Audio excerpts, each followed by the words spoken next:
Canal Fatos Originários. Muitas espécies de pássaros possuem dialetos em seus cantos, que podem variar em um curto espaço territorial, como de um bairro para outro ou uma área até menor. De acordo com estudos, os porquês disso são as influências da genética, da assimilação e da domesticação destes. Genética. Cada espécie possui uma estrutura física estereotipada, permitindo que um modo de canto seja passado geneticamente por gerações. Esse modo de canto baseado na genética é chamado de canto inato. Assimilação. Os dialetos dos pássaros também podem ser aprendidos. Neste caso, o canto de determinada espécie é formado baseado na percepção de outros cantos, que têm certos elementos sonoros, seus incorporados na vocalização da ave receptora. Domesticação. Os pássaros, ao serem afastados da natureza, sofrem mudanças genéticas para se adaptarem ao novo ambiente, consequentemente, também sendo afetados quanto aos seus modos de vocalização.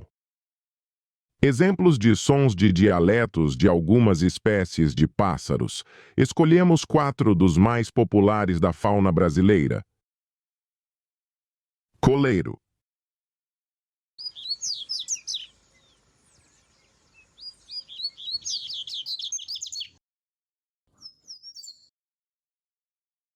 Canário da terra.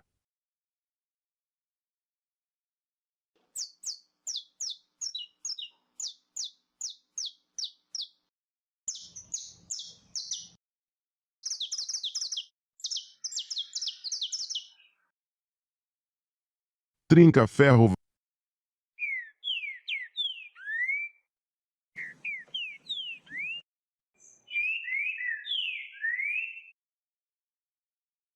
Sabiá laranjeira.